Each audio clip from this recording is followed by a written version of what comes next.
Okay. So, can everyone hear me? I don't really want to use a mic. Can everyone hear me? Can you hear me in the back? I can't hear you. Can you hear me now? Okay. Are we good? Cool. So, before I get started, I'm going to pass around this little journal. It's got a bunch of keepsakes that I took from various cities, Polaroid pictures, maps, whatever. So I'm going to start it at this table. You guys can just flip through it. Just don't take any of it. So, as you can probably read, and as I've said a gazillion times, my name is Sara Johnson. I went to Belgium on my exchange last year. And, oh, that's the wrong. So I was very lucky and got to live in Brussels, which is the capital of Belgium and the capital of Europe. The EU is located there, and so is NATO. And that's a picture of the Grand Place, which is like the center of Brussels. I spent a lot of my time there, and some fries with mayo on top. It's a delicacy. It's amazing, trust me. So there were three things that I think encompass an exchange. You can't really read that, I realize that now. But one of them was my international family. Belgium has one of the top exchange students to population ratios. I don't know what it is, but it's pretty high. There are about 250 Rotary students alone, and about 50 were Americans. Not one from each state, sadly, but close. And we also hung out with a lot of the other exchange student programs like AFS or WEP or other programs. And that big picture was from a World Cup soccer tournament that we had in June before the actual World Cup started. The Americans lost in the first round, which shouldn't be surprising. And then the two pictures on this side are like my friend group, and I have a lot of friends who are in like Taiwan and Brazil and other parts of the US and New Zealand. Second was my host families. I had three. The first two were really great. The first was not, and I will go into more detail about that later. And my families took me on vacation. My first family took me to Spain for 3 weeks during Christmas to spend time with her family because she's from Spain. And my second host family took me to Paris. So my second host family is here on the left. My host mom's name was Veronique, and I had two siblings, Victoria, who's 21, and Paolo, who's 19. They both went on exchange. Victoria went to Ohio, and Paolo went to Italy. And then on the right, top picture is my first host mom, Beatrice, but I always call her Bea. She had a daughter named Lola, who was on exchange in Italy. And the bottom picture was when I was in Spain with her family, and we were in a town that had a population of 60, and like 6 houses and a church. And then my Rotary club was Mozambique Kleinem, which is a Dutch name, but it was in the French region. I went about once a month to meetings, and it was when we had dinners, like very formal dinners, very lovely dinners. The middle picture on the bottom was my counselor, Paul, and I don't have a picture with my YEO, but his name was Bruno. I was very close with Paul and his wife, Christine. They invited me over for dinner sometimes because they lived down the street from my first host family. And most of these pictures are from when they took me to Cologne for Christmas. And Cologne is very, very famous for Christmas markets. It was very cold, but it was a lot of fun. And the bottom picture that I'm going to move a little to this side, my friend Ella. She wasn't actually in my club. She's from Finland.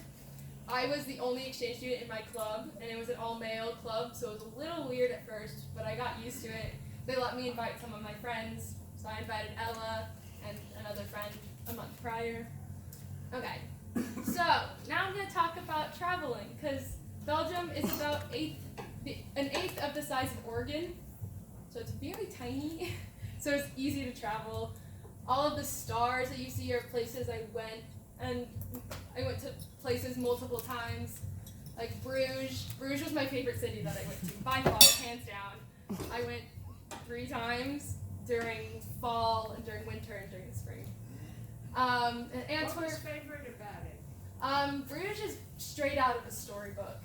It's, I don't know how many miles, but it's 12 kilometers from the coast. So you get like the ocean breeze, and it's kind of like Amsterdam because there's canals everywhere. It's gorgeous. And I went to Antwerp with some friends, which is the diamond capital of the world, I believe. We mostly just went there to go shopping. And I went to Liège a lot, which is in the east, close to Germany, because most of my friends lived there. But as you can tell, because I traveled so much, it was very easy. The train system in Belgium is incredible, and there's multiple stations in Brussels. I got very lucky because it's so easy to get around.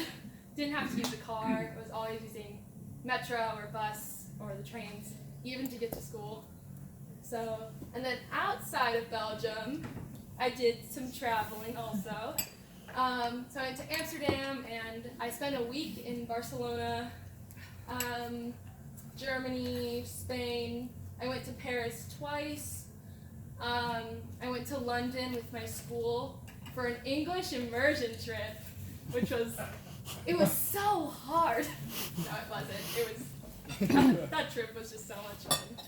And then, as you can see, I went to a lot of places in Greece because I went on a Rotary trip to Greece.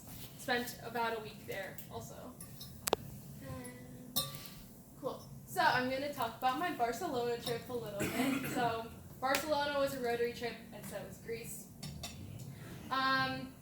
This was the first big exchange student event that I went to, and there were about 70 of us, and it was a bus trip. It took like 20 hours to get there. It was not that great on the bus. But once we got there, it was great.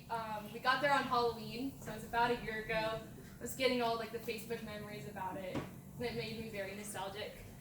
So we went to Camp Nou, which is where FC Barcelona plays, and there's a museum. And we went to the Olympic Village in Barcelona, Park Güell, and La Sagrada Familia, amongst other things.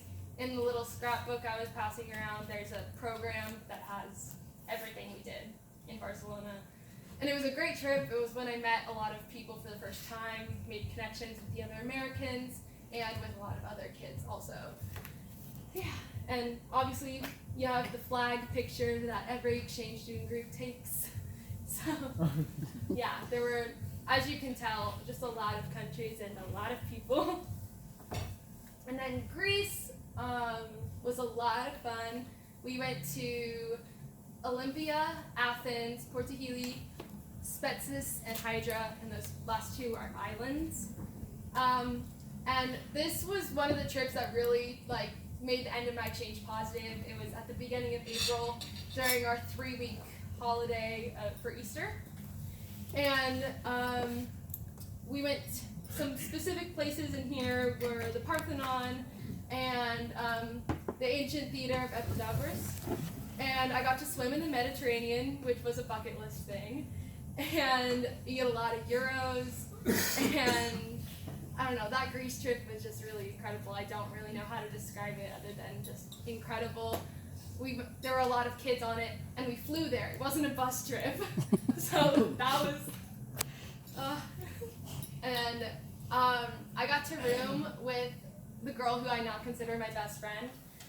She's actually back in the Netherlands for college. And at first I was really intimidated by her because she was 19 and I felt like so much younger, even though it was only a 2-year age gap. But she is just like the sweetest person. She's from San Diego, and I'm really glad that I got to room with her because I hung out with her a lot for the last few months of my exchange. And then I just want to talk about Paris because Paris was probably my favorite city that I went to. I went twice. I went in February with my host family, and then I crashed my childhood best friend's family vacation for a day, which is not the way to describe it, but I describe it like that because it's fun. I got to go to the top of the Eiffel Tower with my host sister Victoria, and that was a lot of fun. I'm not scared of heights, so it was very incredible. And the top picture was the view. And this bottom picture is my friend Abby. I've known her basically since I was born. And it was a lot of fun just to hang out with her and her family in Paris, which is something I never imagined that I would do. Okay, so contrary to what the word actually says, the waffles weren't a struggle. The waffles were like top 5 highlights of my exchange. But the two biggest struggles that I had were my third host family and my school. So my third host family had never hosted an exchange student before compared to my first two who had. And they lived very far from my school, very far outside of Brussels, and were very, very strict. And I wasn't expecting that because my first two families were so lenient. And my host sister and that family tended to fight with the host mom, so that was a little awkward at times, a lot of tension in the house. And she never really told me the rules of the house, like how clean my room needs to be, what chores I had to do, what I had to do myself, if I had to do the laundry or not. And she just didn't tell me that much, and I found out at the end of my exchange that she was eavesdropping on me sometimes when I was talking to my mom, which is not very nice to know. And she didn't make a good last impression on me. The last thing she said to me was, go say goodbye to your better host families, in a very passive-aggressive tone. So there were a lot of different things with that family, and the reason that I didn't switch families was because I didn't know how to ask my counselor, because I didn't want him to feel like, oh, she only stayed with this family for a month because she wanted to go to Spain with them, because they also took me to Spain.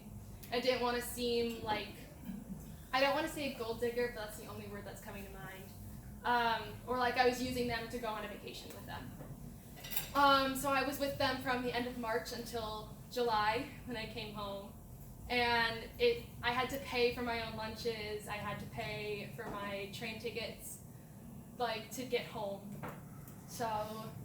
And that family just was not a good fit for me after having two amazing first two families.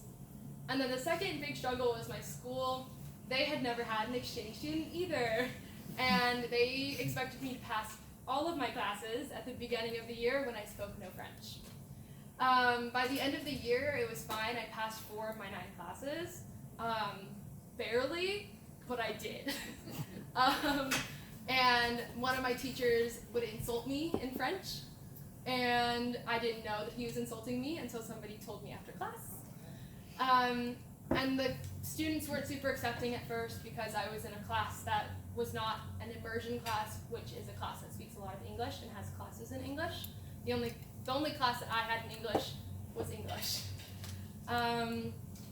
But the school wasn't very understanding of my situation and my circumstances.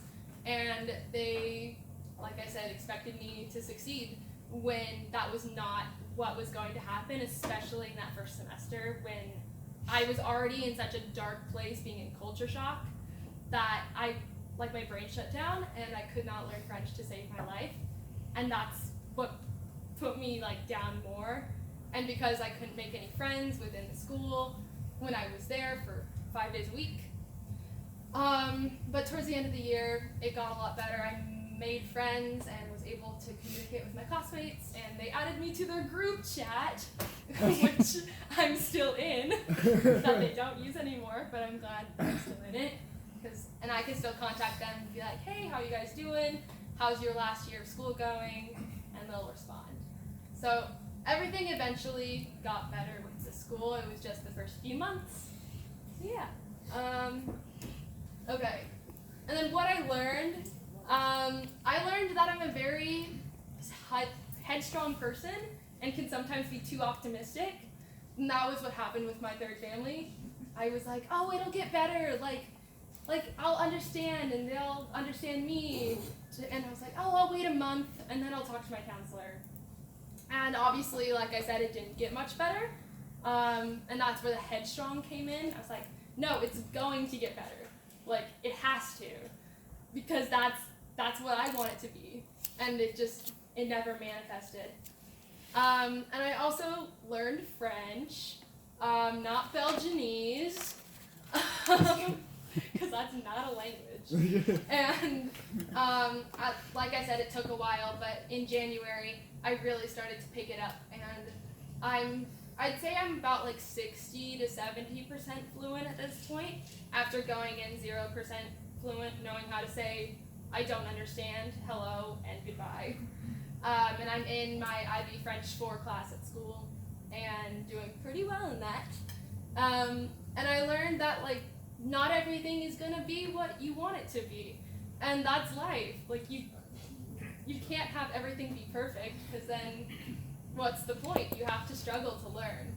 And I think that can tie in with when I do theater, because before I left, I had like one emotion, and it was happy, and that's all I radiated. But now I know that I have like a range of emotions, and it's not just happy, and I can use that range of emotions in theater to develop a character, and it's definitely helped, especially in Shrek, which sounds weird, but there are some sad scenes. And yeah, I learned like a lot, and I know that I have like a bunch of friends all over the world now, and I can be like, hey, I'm coming to Taipei, do you want to meet up? And they'll say yes. So it's nice knowing that I have connections all around the US and the rest of the world. So yeah, I think that's it. I've rambled a little bit, but thank you so much for giving me this opportunity to go on an exchange. It's been so beneficial to my life and who I am today. So thank you.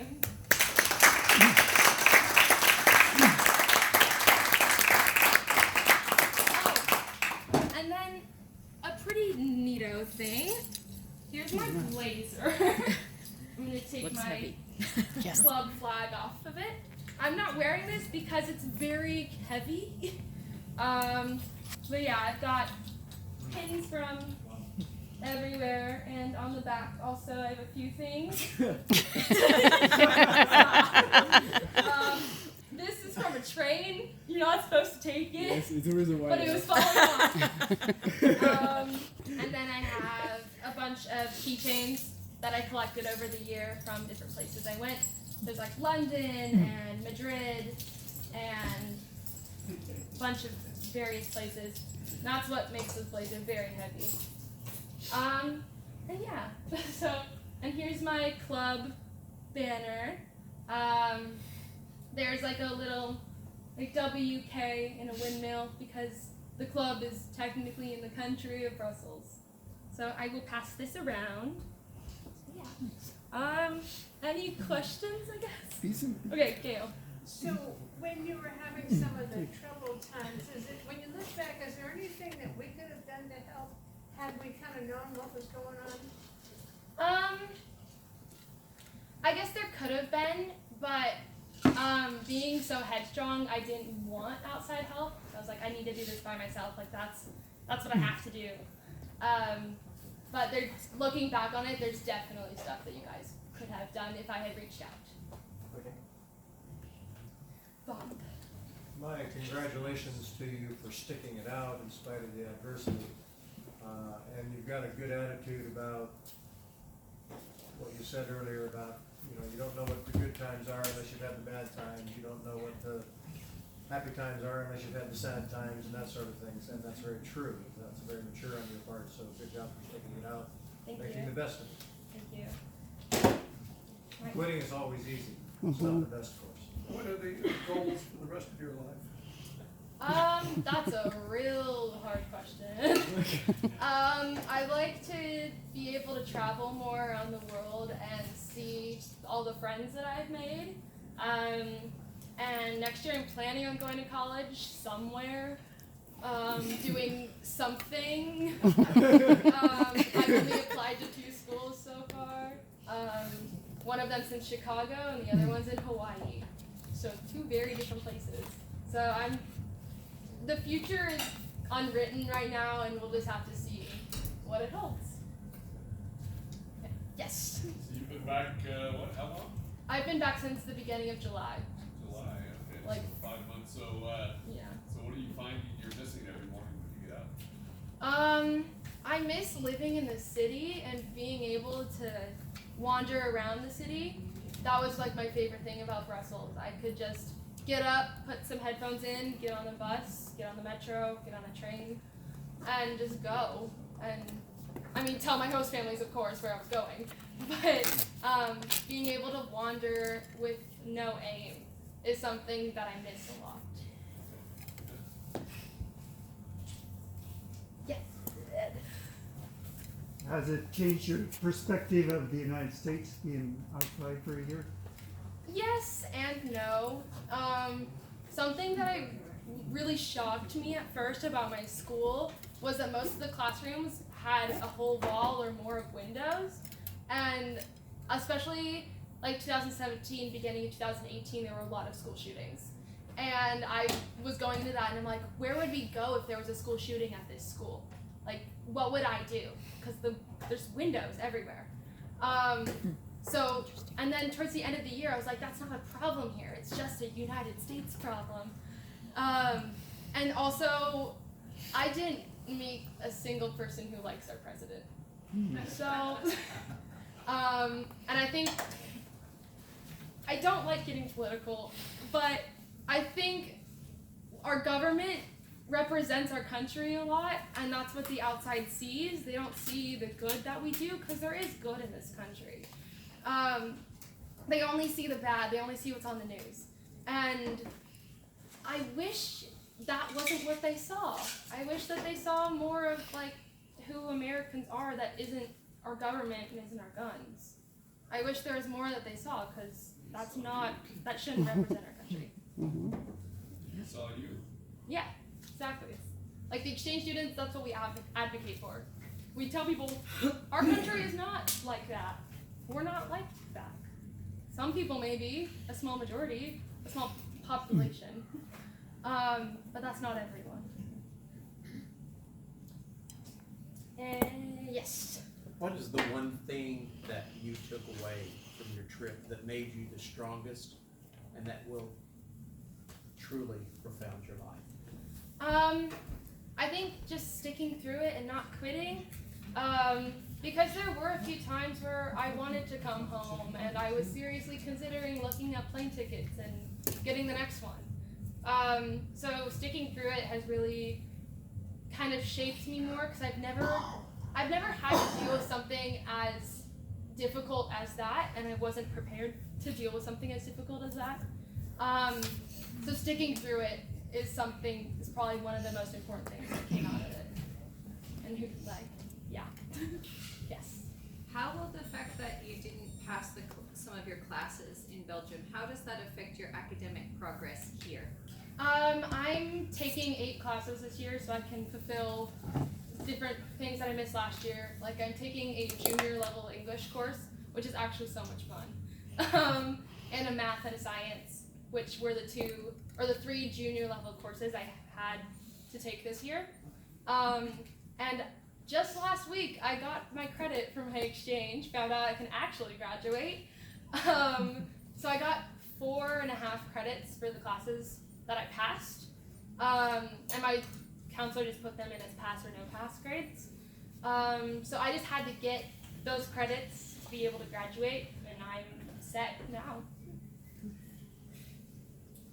Any more questions? No? Last call? Okay. Thank you guys so much.